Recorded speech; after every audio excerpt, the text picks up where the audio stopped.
There is no purgatory for war criminals. They go straight to hell, Ambassador.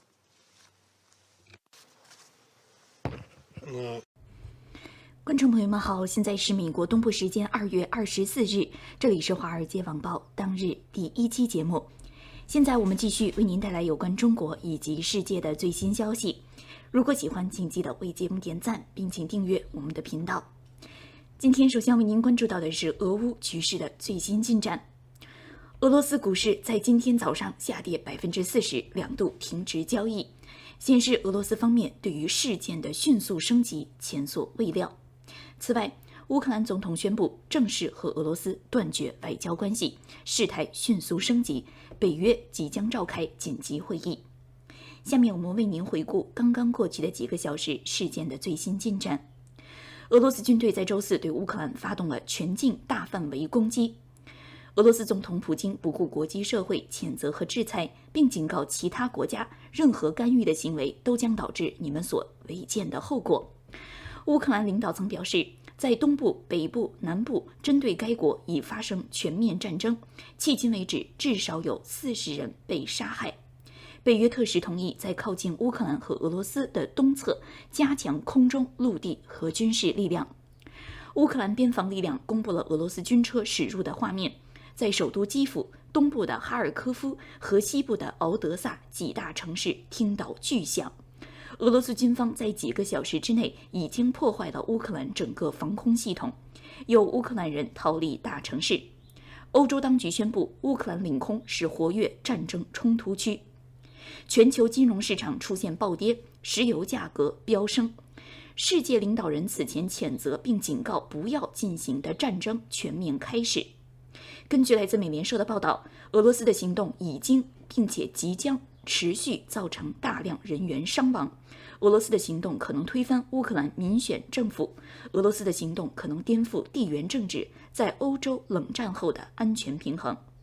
从美国到亚洲和欧洲的政府，几周外交解决方案全部失败，而后已准备新的制裁措施。但是全球大国同时表示不会进行军事干预以保卫乌克兰。乌克兰总统泽伦斯基宣布切断与莫斯科的外交关系，并宣布戒严，表示俄罗斯已将乌克兰的军事基础设施作为袭击目标。他表示，长期以来乌克兰已一直为攻击前景做准备，敦促乌克兰人在家中不要惊慌。乌克兰总统的一位顾问表示，迄今为止至少40人丧生，几十人受伤，伤亡人中既有军队也有平民。泽伦斯基在简报会上表示，乌克兰军队正在进行艰苦卓绝的战斗，在顿巴斯和东部、北部、南部的其他地区击退了袭击。他表示，乌克兰当局把武器交给所有愿意保家卫国的人。普京一夜之间计划突然升级，在此前他一直否认有入侵计划，在数周之后，他宣布袭击侵略，并为自己的行动辩护，声称需要攻击以保护乌克兰东部的平民。他指责美国和盟友无视俄罗斯提出的阻止乌克兰加入北约并提供安全保障的请求。他表示，俄罗斯不打算占领乌克兰，但采取行动会将其非军事化，并将所谓的纳粹者绳之以法。尽管外界普遍认为这样的说法毫无道理，一般认为是普京寻求全面进犯的理由。根据来自美联社的报道，俄罗斯对乌克兰的进犯首先来自空中，但是后来乌克兰边防军公布的安全摄像记录显示，俄罗斯军车也在从俄罗斯附属的克里米亚长驱直入乌克兰政府控制的领土。泽连斯基的顾问表示，俄罗斯军队已经进入哈尔科夫和切尔尼戈夫地区的乌克兰领土5公里，可能在其他地区也在向内推进。美国总统拜登承诺采取新的制裁措施，以惩罚俄罗斯的侵略行为。国际社会在几周前已经预料到俄罗斯的侵略，但是没有办法通过外交手段加以阻止。拜登总统在书面声明中谴责俄罗斯无故攻击，承诺美国和盟友将追究俄罗斯的责任，并表示计划在今天7国集团领导人会议后向美国人发表讲话，预计周4将宣布对俄罗斯的更多制裁。基辅市长科里奇奇建议居民们待在家中，除非参与重要紧急工作，并敦促他们在需要疏散时必须要装备好有必需品和文件的旅行袋。美联社在当地的摄影师报告说，听到爆炸声，看到几十个人提着行李箱准备离开该城市。有一位64岁的居民在基辅接受美联社采访时说，我们正面临着战争和恐怖，还有什么比这更糟糕呢？他说，计划前往西部城市利沃夫，然后试图到波兰与女儿团聚。他表示，普京将被历史唾弃，乌克兰人正在唾弃他。根据来自美联社的报道，俄罗斯关于打掉乌克兰防空系统的说法和乌克兰有关于击落几架俄罗斯飞机的说法没有办法立即得到证实。乌克兰的防空系统和空军可以追溯到苏联时代。尽管如此，乌克兰的防空系统与俄罗斯庞大的空中力量以及精准武器库相比，力量并不足。俄罗斯国防部表示，现在并未以城市为目标，而是使用精确武器，并声称对于平民人口不受威胁。泽伦斯基敦促全球领导人向乌克兰提供防务援助，保护其领空不受进犯。欧盟航空安全局告诉航空运营商，乌克兰上空的民用飞机面临高度危险，提醒航空运营商这里是活跃的冲突区。乌克兰内政部长在脸书上表示，俄罗斯军方对基辅、哈尔科夫和第聂伯罗的乌克兰军事指挥设施、空军设施和军事仓库进行了导弹袭击。在基辅最初出现爆炸后，可以听到人们在街上的喊叫声，而后情况短暂恢复了平静，可以看到汽车行驶，人们在街上行走，黎明前的通勤似乎相对平静。根据来自美联社的冲突报道，冲突的后果和由此产生的俄罗斯制裁可能在全世界引起巨大反响。现在世界股市出现暴跌，油价每桶飙升6美元，欧洲、亚洲市场基准暴跌，美国期货大幅走低。对于对俄罗斯供应可能中断的不安，导致布伦特原油周四跳升至每桶100美元以上，卢布出现急剧下挫。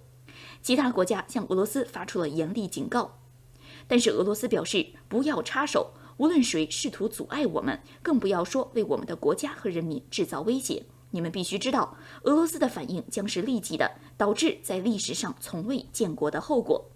普京警告，任何人不应有任何怀疑，对我国的直接攻击将导致任何潜在侵略者的毁灭可怕后果。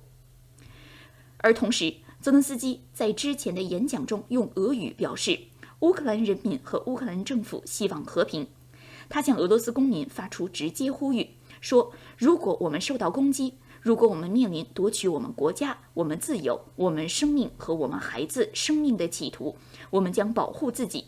当你攻击我们的时候，你将看到我们直面你们的面孔，而不是我们逃跑的背脊。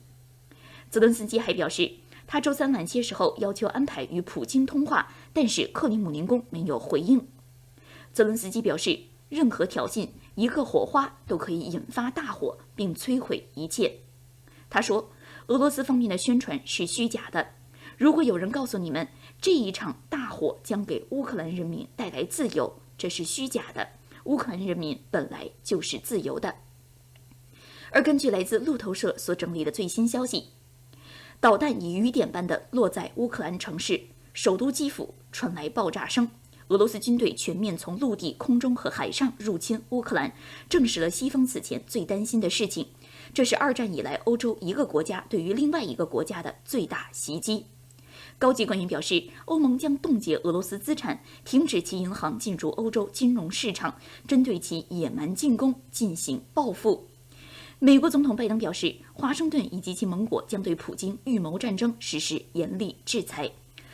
乌克兰军方表示，在东部城市哈尔科夫附近已摧毁了4辆俄罗斯坦克，在卢甘斯克地区杀死了50名士兵，击落了6架俄罗斯飞机。中欧国家开始准备接收逃离乌克兰的人。在昨天安理会的紧急会议上，乌克兰代表当场斥责俄罗斯代表，当时俄罗斯是安理会主席轮值国。乌克兰代表表示，战争犯子无法进入炼狱，他们将直接下地狱。 There is no purgatory for war criminals. They go straight to hell, Ambassador.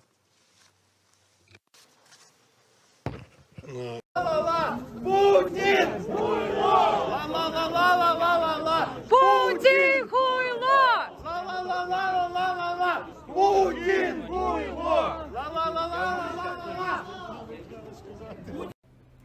观众朋友们好，现在您看到的是今日华尔街频道的《华尔街网报》节目。现在我们继续为您带来这一时段有关于乌克兰局势的最新进展。一起为您关注到的是来自《纽约时报》的报道。文章介绍，普京明确命令俄罗斯军队进入乌克兰，并明确表示目标不仅仅是邻国，还有他所谓美国谎言帝国。他威胁说，任何试图干涉我们的人都将面临历史上从未遇到的后果。纽约时报评论，在周四早些时候的演讲中，普京充满了历史怨恨和西方针对俄罗斯无情阴谋的指责。他提醒世界，俄罗斯仍然是最强大的核国家之一，在尖端武器方面有优势。分析认为，普京的讲话旨在证明入侵的合理性，并且接近威胁核战争。普京说，任何潜在的侵略者如果直接攻击我国，将面临失败和糟糕的后果。目前，斯托尔滕贝格已对普京进行正式回应，表示说，我们没有向乌克兰部署北约部队的任何计划。纽约时报评论认为，对普京而言，入侵一个比法国还大、拥有4400万人口的国家是一场高风险赌博，这已超出他过去任何一次军事冒险。文章分析指出，发动战争很容易，而停止战争则难得多。西方已表达经济制裁开始生效，未来还会有更严厉的经济制裁陆续出台。而俄罗斯军队对于俄罗斯的长期抵抗几乎是板上钉钉的事情。纽约时报分析，在2008年的格鲁吉亚战争、2014年吞并克里米亚战争，以及2014年在乌克兰东部策划军事冲突，并造成2个分离地区，以及2015年在叙利亚的军事干预之后，普京似乎已得出结论，俄罗斯可以用其军事力量来推进战略目标，而美国和欧盟不会对此做出反应。法国前大使向《纽约时报》透露，俄罗斯希望欧洲不安全，因为武力是他唯一的王牌。他们从来不想要新的欧洲安全秩序。普京在一段时间前已决定与西方全面对抗是他最好的选择。在今天早些时候，局势又出现了明显的升级。乌克兰内政部长顾问表示，俄罗斯军队在周四从白俄罗斯方向进入了前切尔诺贝利核电站附近的地区，而全国各地的战斗仍在继续。首都基辅市长表示，4个地铁站将被用作防空洞，而顿涅茨克地区的乌克兰地方领导层则说，俄罗斯军队袭击了那里的一家医院，已造成多人死亡。同时，乌克兰内政部长表示，俄罗斯占领切尔诺贝利核电站是十分危险的事情。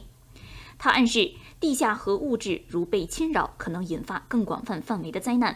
他表示，已提醒乌克兰和邻国水源有可能遭到污染。目前尚不知道俄罗斯这样做的确切目的。而说及美国方面的反应，美国总统拜登在今天上午会见了7国集团盟友同行。据白宫官员向路透社透露，拜登在周三晚些时候与乌克兰总统泽伦斯基进行了交谈，在周四早些时候也召开了国家安全委员会会议，讨论乌克兰局势的最新发展。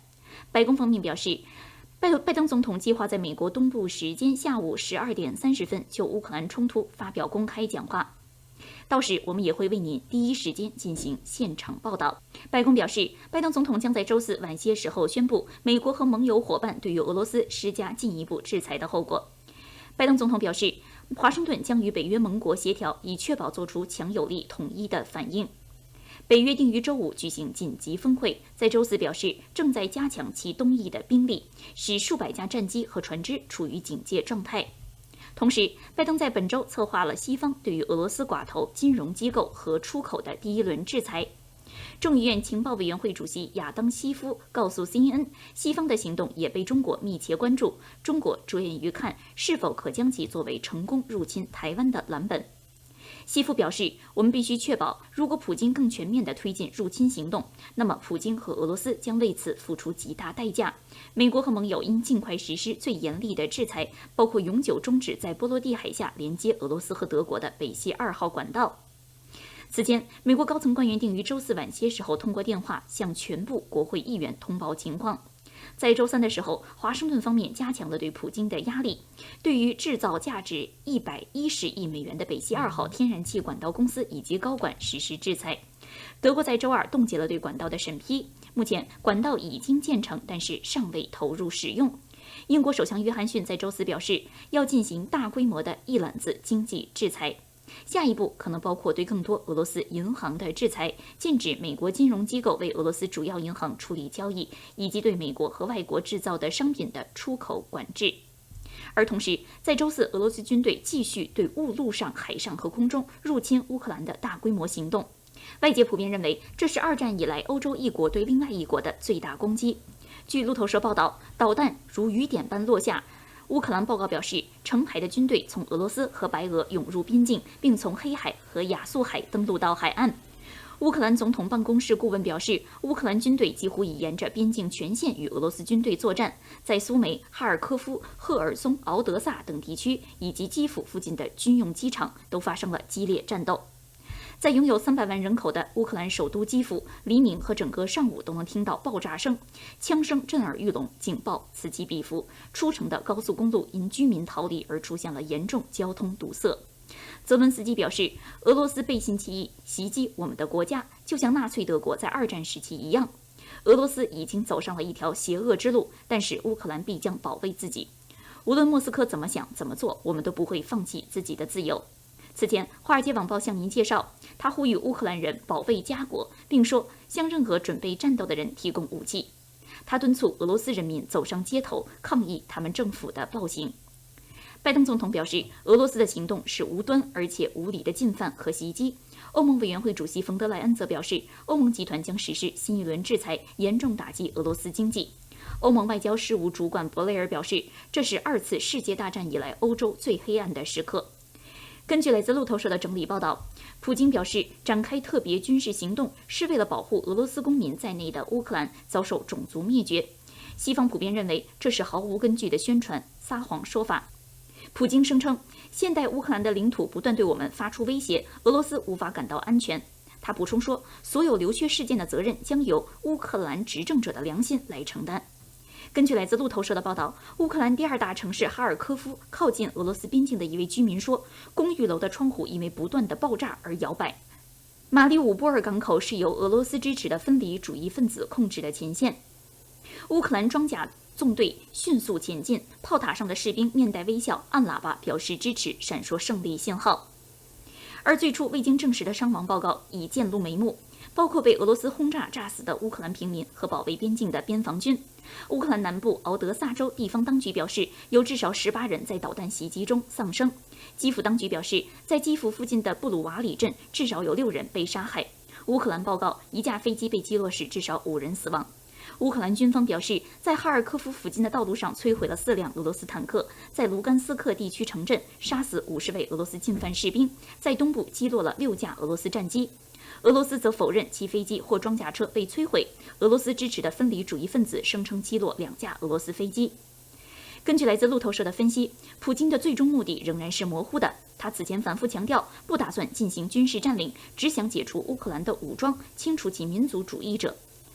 而俄罗斯发言人在刚刚过去的周末还承诺，俄罗斯从来没有发动过战争，是欧洲最不想说出战争2字的国家。路透社分析认为，彻底吞并乌克兰这样一个庞大的国家可能超出俄罗斯的军事能力。但是如果俄罗斯的目的只是为了取代泽伦斯基的政府，尽管可能成功，但是很难看到乌克兰人会接受俄罗斯安装的傀儡政权的任何领导人。根据路透社引述一位基辅居民的说法，我认为我们必须与那些入侵我们国家的人做斗争，我会把他们每一个人都吊在桥上。拜登总统现在已排除了派遣美国军队保卫乌克兰的可能性，但是华盛顿已经动用额外的军机，加强该地区北约盟友的防护。西方已承诺将实施严厉制裁。根据来自路透社的分析报道，俄罗斯是世界上最大的能源生产国之一，它和乌克兰都是最大的粮食出口国之一。现在战争和制裁已扰乱面临供应危机的世界各国的经济。股票和债券收益率均出现了暴跌，美元和黄金出现了飙升。布伦特石油自2014年以来首次飙升至超过100美元一桶。至少有3个俄罗斯石油主要买家表示，他们已被西方银行拒绝开具信用证。所谓信用证是发货的必要条件。根据来自路透社的报道，乌克兰人口4400万，是欧洲面积仅次于俄罗斯的最大国家。在苏联解体时，以压倒性优势投票支持独立，并旨在加入北约和欧盟。而正是这样的愿望激怒了莫斯科。普京数月以来一直否认他有计划入侵。在基辅，人们正排队等待取钱、购买食品和水。在从首都通向波兰的高速公路上，汽车长龙绵延数十公里。同时，西方国家表示可能要为出现数十万难民做好准备。根据路透社报道，引述一位当地人说：“我们对于轰炸的前景感到恐惧。我们试图逃离，把3岁的女儿放在车上，坐在后座上安抚她，因为这一切太可怕了。”在普京下达命令3个小时之后，俄罗斯国防部表示已经摧毁了乌克兰空军基地以及其他军事基础设施，降低了其防空能力。稍早时候，乌克兰媒体报道，在基辅和卡尔科夫的军事指挥中心已被导弹击中，而俄罗斯军队在敖德萨和马里乌波尔已经顺利登陆。俄罗斯则宣布已关闭亚速海所有航域。同时，乌克兰呼吁土耳其禁止俄罗斯船只进入连接黑海和地中海的海峡。俄罗斯国家媒体数周以来一直播放据称是乌克兰袭击的录像，而西方国家则认为这一些录像是粗制滥造的假冒产品。俄罗斯广播监管机构表示，所有新闻机构在乌克兰问题上必须只引用俄罗斯官方的消息，有呼吁反战示威的活动人士已在俄罗斯被拘捕。最后，我们再要为您关注到的是这一时段有关于俄乌局势的最新要闻。美国防部高级官员表示，俄罗斯已动用了巡航导弹、地对空导弹和海射导弹。目前，美国没有看到俄罗斯军队常入乌克兰西部，但是表示这仍然是入侵的初始阶段。美国国防部高级官员再次表示，俄罗斯对乌克兰的行动是一次大规模入侵的初期阶段。而同时，美国防部高级官员还表示，俄罗斯有意从根本上消灭乌克兰政府，彻底推翻政权。乌克兰内政部顾问警告表示，核辐射可能造成潜在、长期、广泛影响，超过乌克兰本国境内，其他国家也必须考虑到核辐射可能带来的灾难。此外，俄罗斯战机向乌克兰居民区发射导弹。根据记者现场拍摄的视频，贫民区遭袭，可以听到孩子在大哭。德国经济部长稍早前表示，北溪2号管道并不在欧盟的制裁清单之中，此举引起外界普遍不满。同时，乌克兰通报南部赫尔松州部分地区已经失守。乌克兰哈尔科夫北郊炮击后，当地人家落入火箭弹残骸。乌克兰信用违约到期行情显示，交易者暗示乌克兰违约概率已达到90%以上。此外，早些时候，台湾国防部表示，有9架中国空军飞机在周4进入台湾防空识别区。根据记者现场拍摄的视频，在乌克兰哈尔科夫地铁站内充满了避难的人群，现场可以看到很多孩子和妇女。而同时，俄罗斯外交部说，俄罗斯会以牙还牙来回报美国和欧盟的制裁，有称乌克兰官员可能拥有核武器的声明彻底改变了局势，暗示责任并不在己方。根据《纽约时报》驻布鲁塞尔记者介绍，有外交消息来源表示，目前欧洲对于俄罗斯的全面制裁也面临内部挑战。首先是意大利对铁路加入制裁有抵触情绪，并且希望对于奢侈品的制裁可以进行例外处理。比利时希望对于钻石的制裁可以进行例外处理。意大利、奥地利和德国都对广泛的银行金融制裁表示担忧，而各国普遍对制裁俄罗斯能源部门有所抵触。根据 CNN 记者现场报道，安东诺夫机场大概在基辅外15英里，现已被俄军占领。现场 CNN 记者说，你们看到我身后的部队，他们都是俄罗斯空降部队，已经彻底占领机场。此前，乌克兰基辅拉响防空警报，政府通知所有人前往民防避难所进行避难。4个停运列车地铁站已被作为防空设施。而说及中国方面的消息，央视新闻报道，中国驻乌克兰大使馆说，在乌中国公民要高度注意安全，同时还说车身可贴中国国旗，引起外界关注。美军将领此前接受 CNN 采访，表示俄罗斯现在已拥有绝对空中优势，但是表示乌克兰军队仍在顽强抵抗。根据现场消息，导弹已击入了乌克兰首都基辅南部第聂河畔的火电厂，现场浓烟滚滚。俄罗斯国防部宣布，俄军已置乌克兰境内11个军用机场、3个指挥点、1个乌克兰海军驻地完全瘫痪，摧毁了 S-300和山毛榉 F1 防空导弹系统18套雷达站。目前，这样的消息并没有得到证实。乌克兰边防委在几个小时之前发布了俄罗斯军事装备穿越克里米亚边境检查站的现场监控录像，可以看到源源不断的军车正在驶入。而卫报记者在基辅火车总站下午3点半时拍摄现场视频显示，有些火车班次已被取消，另外的班次还在继续出发。目前候车厅已满，没有出现恐慌情绪。乌克兰人在排队买票，并且询问相关情势信息。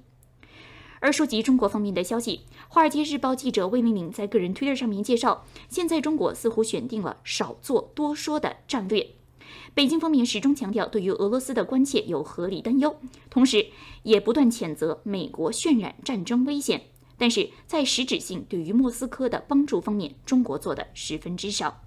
目前，外交部发言人仍然没有正式确认俄罗斯进行侵略。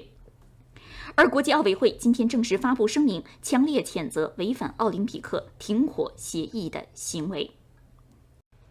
与此同时，美国官员向媒体通报，俄罗斯军队现在正以3轴推进的策略进行进击，其中一条是从白俄罗斯到基辅。目前，俄罗斯在基辅已经开始行动，旨在占领主要人口中心。俄罗斯将乌克兰政府的目标是斩首行动。目前，俄罗斯已经动用超过100枚巡航导弹等。美国官员表示，进攻已使用了75架飞机。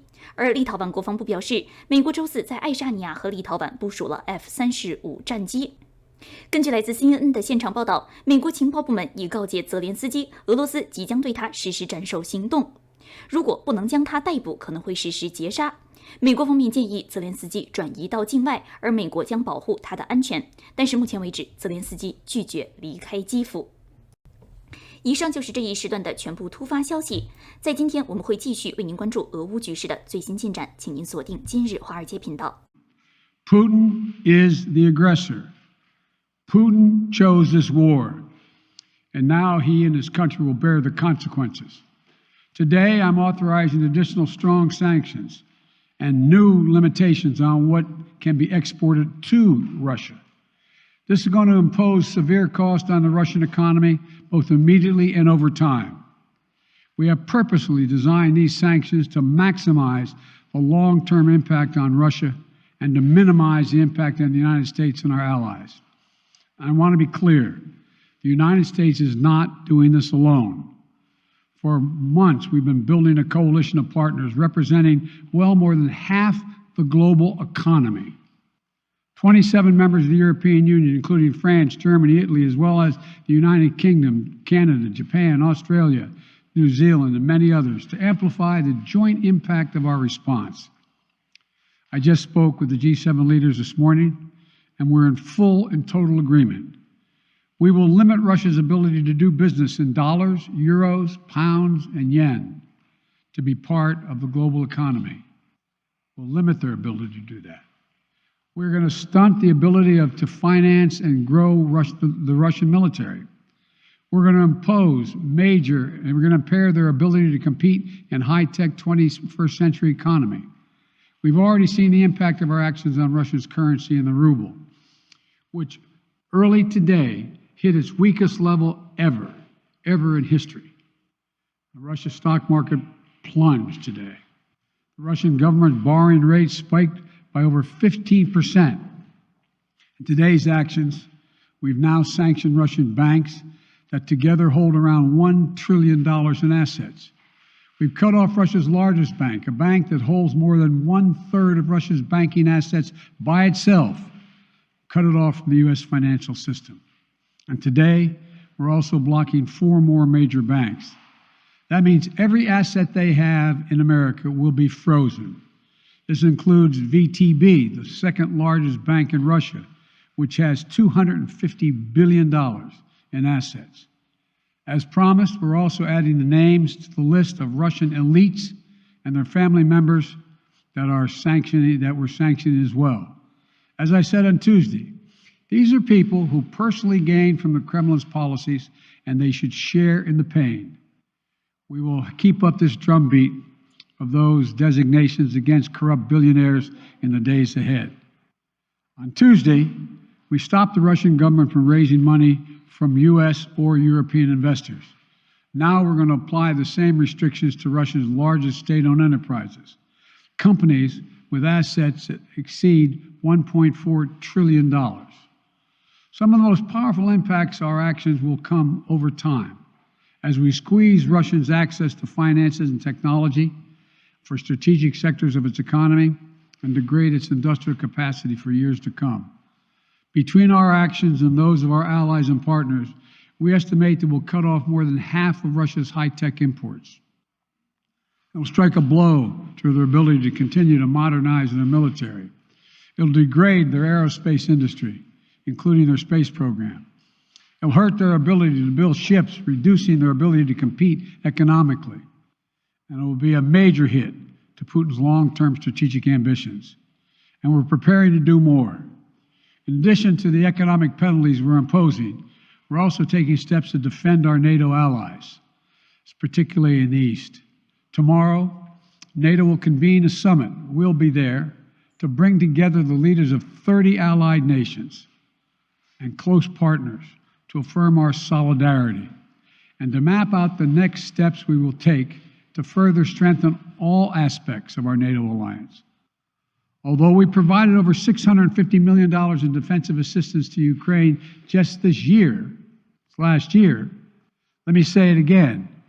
Our forces are not and will not be engaged in the conflict with Russia in Ukraine. Our forces are not going to Europe to fight in Ukraine, but to defend our NATO allies and reassure those allies in the East. As I made crystal clear, the United States will defend every inch of NATO territory with the full force of American power. And the good news is, NATO is more united and more determined than ever. There is no doubt that the United States and every NATO ally will meet our Article 5 commitments, which says that an attack on one is an attack on all. Over the past few weeks, I ordered thousands of additional forces to Germany and Poland as part of our commitment to NATO.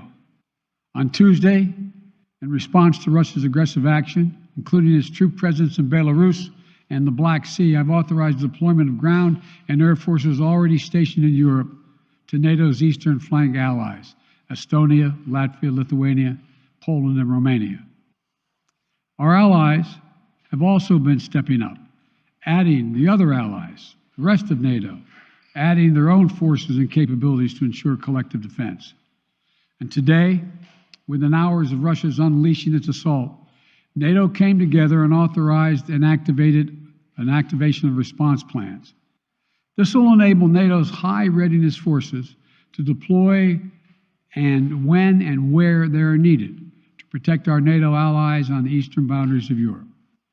And now I'm authorizing additional U.S. force capabilities to deploy to Germany as part of NATO's response, including some of the U.S.-based forces that the Department of Defense placed on standby weeks ago.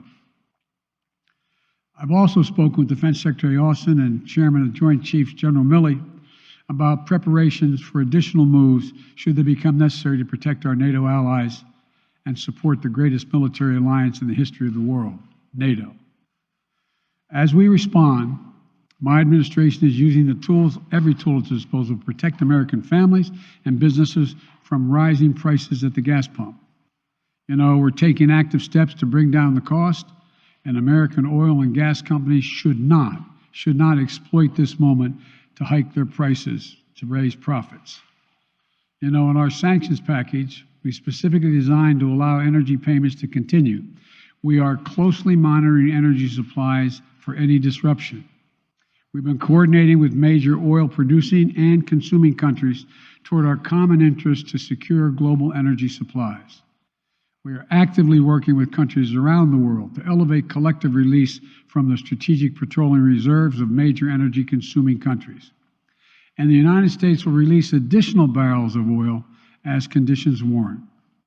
I know this is hard and that Americans are already hurting. I will do everything in my power to limit the pain the American people are feeling at the gas pump. This is critical to me. But this aggression cannot go unanswered. If it did, the consequences for America would be much worse. America stands up to bullies. We stand up for freedom. This is who we are. Let me also repeat the warning I made last week. If Russia pursues cyber attacks against our companies, our critical infrastructure, we are prepared to respond. For months, we've been working closely with the private sector to harden their cyber defenses, sharpen our ability to respond to Russian cyber attacks as well. I spoke last night to President Zelensky of Ukraine, and I assured him that the United States, together with our allies and partners in Europe, will support the Ukrainian people as they defend their country. will provide humanitarian relief to ease their suffering. And in the early days of this conflict, Russia propaganda outlets will keep trying to hide the truth and claim success for its military operation against a made-up threat. But history has shown, time and again, how swift gains in territory eventually give way to grinding occupations, acts of mass civil disobedience, and strategic dead ends. The next few weeks and months will be hard on the people of Ukraine. Putin has unleashed a great pain on them. But the Ukrainian people have known 30 years of independence. They have repeatedly shown that they will not tolerate anyone who tries to take their country backwards. This is a dangerous moment for all of Europe, for the freedom around the world. Putin has committed an assault on the very principles that uphold the global peace. But now, the entire world sees clearly what Putin and his Kremlin allies are really all about. This was never about a genuine security concerns on their part. It was always about naked aggression, about Putin's desire for empire by any means necessary, by bullying Russia's neighbors through coercion and corruption, by changing borders by force, and ultimately by choosing a war without a cause. Putin's actions betray his sinister vision for the future of our world, one where nations take what they want by force. But it is a vision that the United States and freedom-loving nations everywhere will oppose with every tool of our considerable power. The United States and our allies and partners will emerge from this stronger, more united, more determined, and more purposeful. And Putin's aggression against Ukraine will end up costing Russia dearly, economically and strategically. We will make sure of that. Putin will be a pariah on the international stage. Any nation that countenances Russia's naked aggression against Ukraine will be stained by association. When the history of this era is written, Putin's choice to make a totally unjustifiable war on Ukraine will have left Russia weaker and the rest of the world stronger. Liberty, democracy, human dignity, these are the forces far more powerful than fear and oppression. They cannot be extinguished by tyrants like Putin and his armies. They cannot be erased by from people's hearts and hopes by any amount of violence and intimidation. They endure. In the contest between democracy and autocracy, between sovereignty and subjugation, make no mistake, freedom will prevail. God bless the people of a free and democratic Ukraine, and may God protect our troops. 再为您关注到的是这一时段的其他要闻。根据现场视频画面显示，在俄罗斯多地，包含距离红场和克里姆林宫不到1000米的普希金广场，出现俄罗斯民众自发街头抗议，反对战争，反对普京。而现场有警察以疫情期间禁止大规模聚集为由，将抗议者抓捕驱散。根据来自彭博社记者援引美国参议员的话表示，美国对于俄罗斯的升级制裁将会直接打击到普京本人。英国方面此前公布了针对俄罗斯的一揽子制裁计划。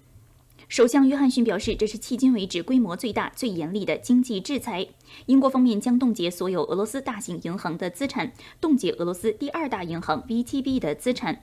制裁名单超过100个个人和实体，将暂停或禁止对于俄罗斯的两用出口许可，并禁止对俄罗斯高科技产品进行出口。同时，英国方面建议将俄罗斯剔除出 SWIFT 交易结算系统之外。此外，英国禁止俄罗斯在英国市场发行主权债务，禁止俄罗斯大型企业在英国市场融资，限制俄罗斯国民在英国银行账户存款。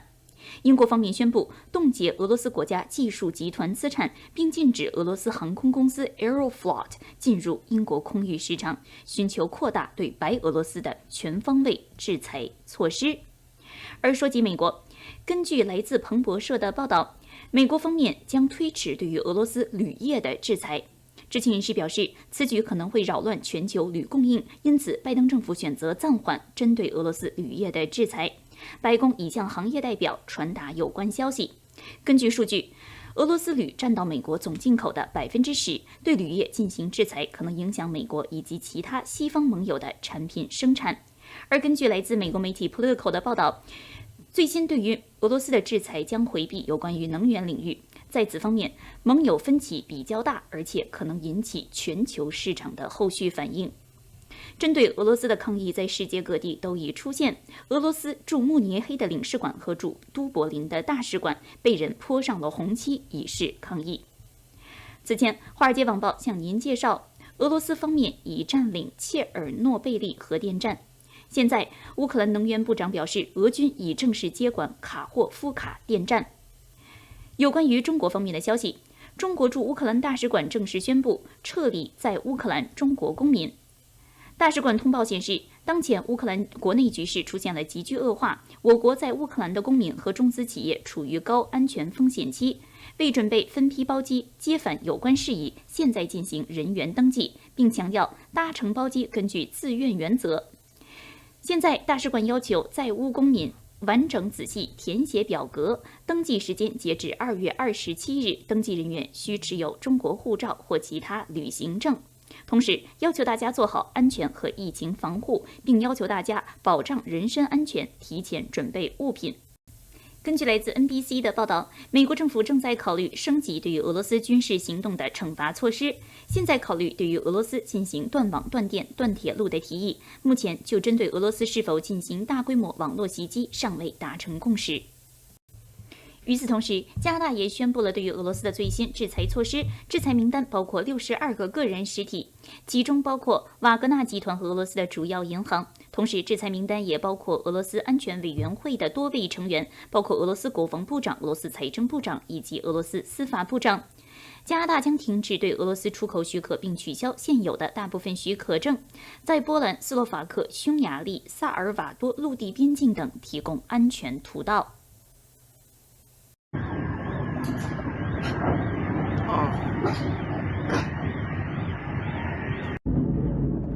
Жесть. Самолет, ёпта.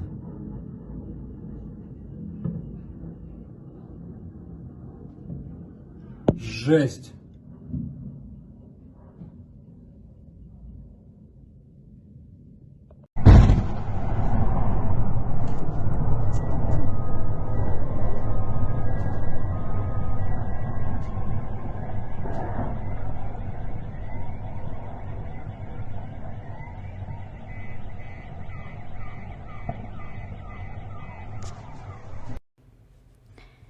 观众朋友们好，现在是美国东部时间2月24日，这里是华尔街网报当日第3期节目。现在我们继续为您带来有关乌克兰局势的最新消息。首先为您看到的是一段来自黑海蛇岛的音频。据卫报记者报道，在这一段音频中详细记录了当时俄罗斯军队以及乌克兰守军的一段对话。在对话中可以看到俄罗斯军舰喊话，放下武器，投降吧，以避免流血和不必要的伤害，否则我们将向你们开火。而乌克兰守军则直接回答，俄罗斯军舰，你们去死吧。根据乌克兰官方所发布的消息，守卫蛇岛的13位乌克兰军士全部拒绝投降，而后被杀身亡。总统泽连斯基表示，他们将被追授乌克兰英雄勋章。以下就是这一段音频原因。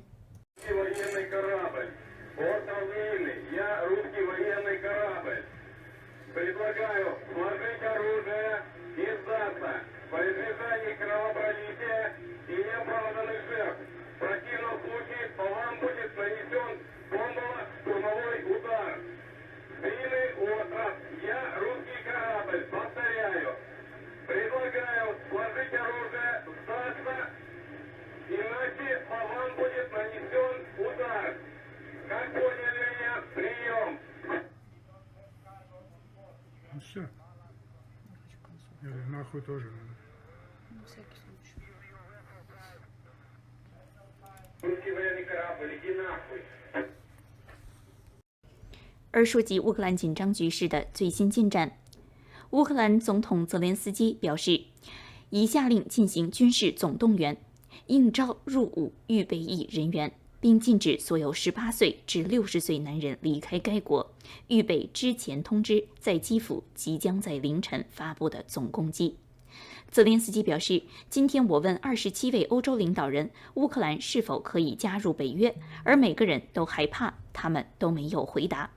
泽连斯基表示，但是我们并不害怕，我们不惧怕俄罗斯，我们也不惧怕与俄罗斯对话，也不惧怕讨论有关于我们国家的安全保障问题，有关于我们国家中立地位的问题。我们现在不在北约，有谁会保障我们？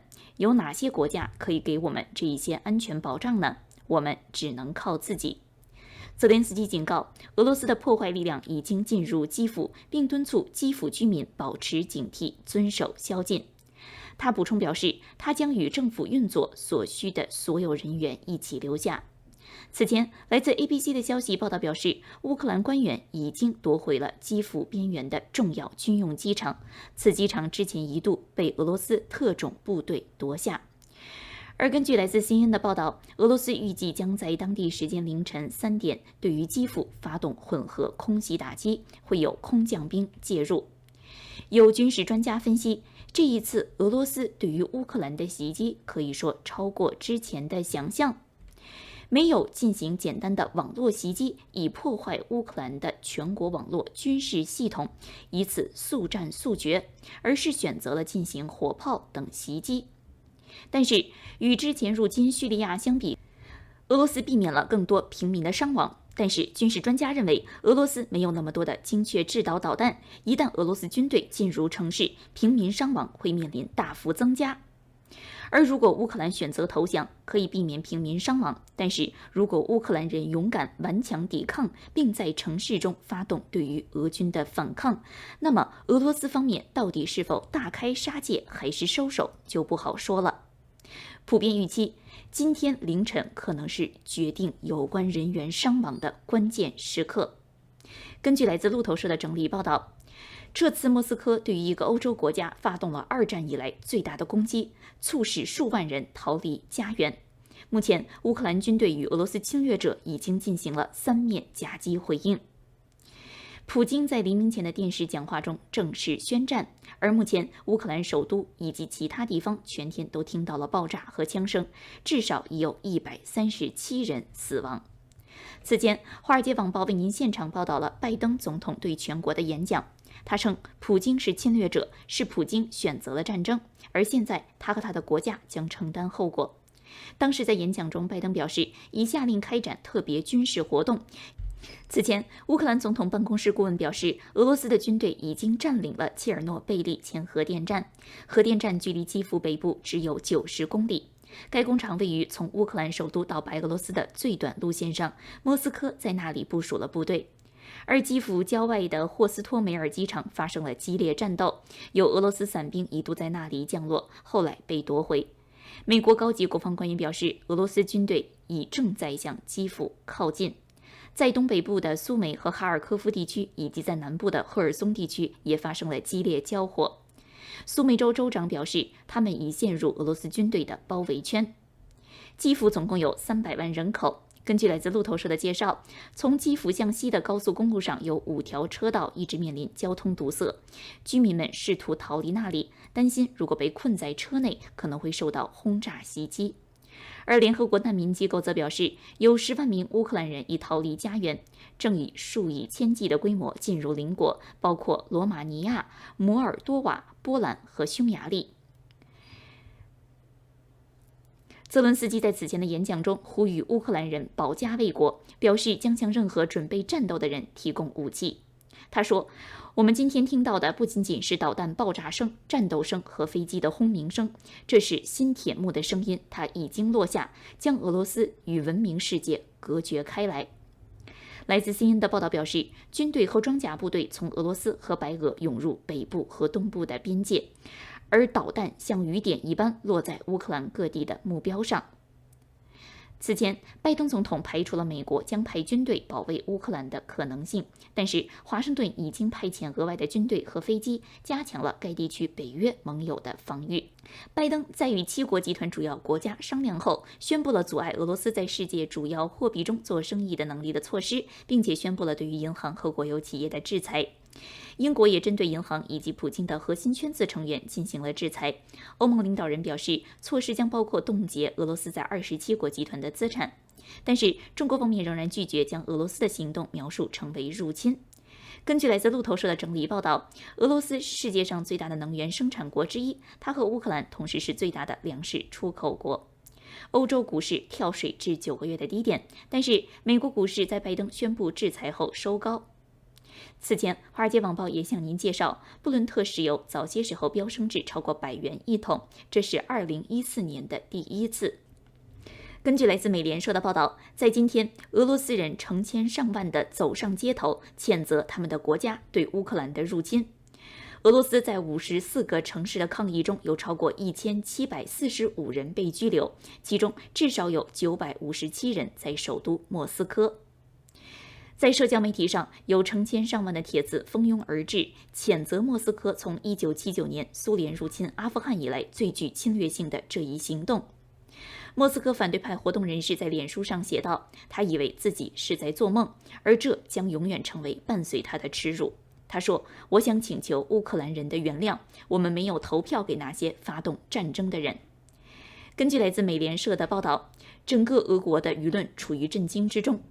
由著名人权倡导者波诺马约夫发起的一份请愿书，在几个小时之内就获得了超过15万个签名，到当天结束时，已超过了33万个签名谴责战争，而有超过250多位独立记者谴责侵略。有另外一封署名信由大概250位科学家起草并签署。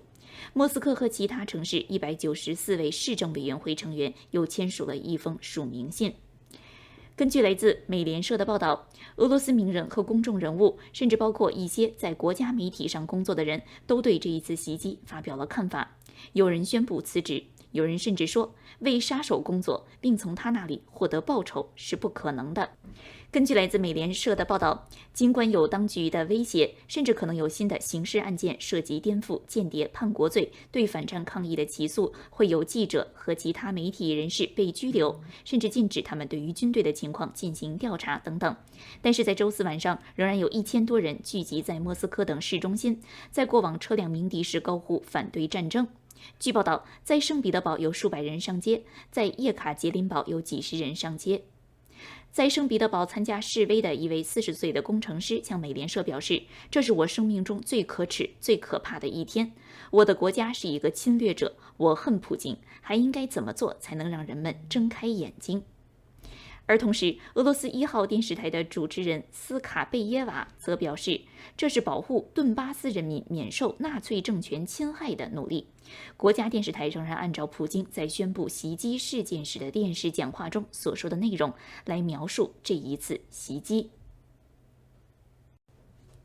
在当地时间凌晨4点以后，基辅的情势继续紧张化，而白宫方面也在为接下来可能的步骤做准备。根据来自美国媒体 Axios 的报道，美国国防部长奥斯汀在周四告诉众议院议员，拜登政府正在考虑，如果俄罗斯人夺取乌克兰控制权的情况下，如何远程训练乌克兰部队。根据来自 Axios 的报道，在俄罗斯入侵之后，首都基辅有可能面临沦陷。而此前，《华尔街网报》也向您通报了有关于泽连斯基将被俄罗斯作为头号名单进行斩首计划的相关情报。五角大楼目前正在考虑冲突的下一阶段，而奥斯汀告诉众议院国会议员，军方正在研究如何向乌克兰部队提供更多的防御设备，包括弹药。但是如果俄罗斯军队蜂拥而至，行动将变得更加困难。奥斯汀表示，从白俄罗斯赶来的俄罗斯机械化部队就在基辅城外20英里处。只要总统泽伦斯基的政府仍然可行，拜登政府就会支持他。如果总统逃离该国被俘或在战斗中死亡，美国是否提供援助仍是问题。目前，国防部还没有回应记者的评论请求。而西方官员普遍担心，尽管乌克兰进行了顽强的斗争，基辅可能很快落入俄罗斯手中。这将为泽伦斯基的政府在几天之内被推翻，并被一个亲克里姆林宫的傀儡政权取代铺平道路。根据来自飞行资料的报道，有3架 IL-76MD 运输机已从乌克兰西部的利沃夫机场起飞，飞往波兰领空。目前尚不知道飞机上运输的是何人或者是何事物。同时，根据来自美联社的报道，有成千上万的基辅人在夜幕降临时已进入了地铁站，这是临时改造的防空设施。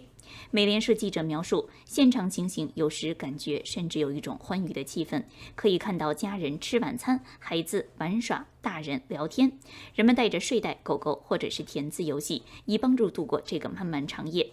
他们脸上有疲惫，也有忧虑。有一位叫做米罗诺夫的人向美联社表示，没有人相信战争会真的开始，没有人相信他们真的会直接占领基辅。现在我感到疲惫，一切都不觉得是真的。美国国务卿布林肯在今天对 ABC 表示，他相信俄罗斯将试图推翻基辅政权。他在 CBS 的节目中则表示，很明显，普京的野心已经超过了乌克兰有重建苏联帝国或在原苏联国家重新确立势力范围的野心。而同时，东欧媒体监测则发现，随着俄罗斯在切尔诺贝利附近活动增多，特别是重型履带式坦克和直升机的增多，地面上的放射性尘埃被扬起，导致放射物程度也异常增加。目前，专家分析表示，放射性还没有到灾难的程度，但是需要下一步严格监测。白宫已证实，美国收到有关于俄罗斯士兵目前扣押了切尔诺贝利设施工作人员的可信消息，并敦促俄罗斯方面将他们释放。而在俄罗斯，国家杜马的大门遭到喷漆，对战争说不。在美国，在华盛顿的俄罗斯驻美大使馆前，有人用红色的油漆在地面上写字“谋杀”二字，以示抗议。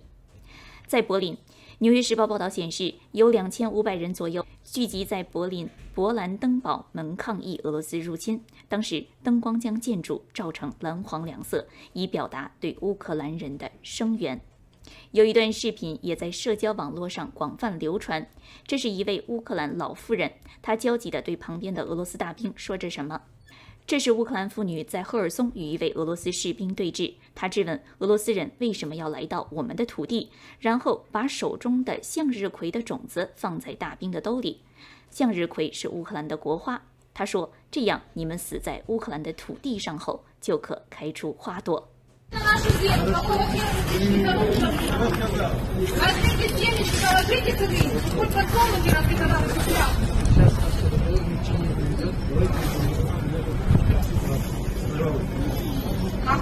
Пожалуйста, наш с вами разговор ни к чему не приведет. Ничего не решит.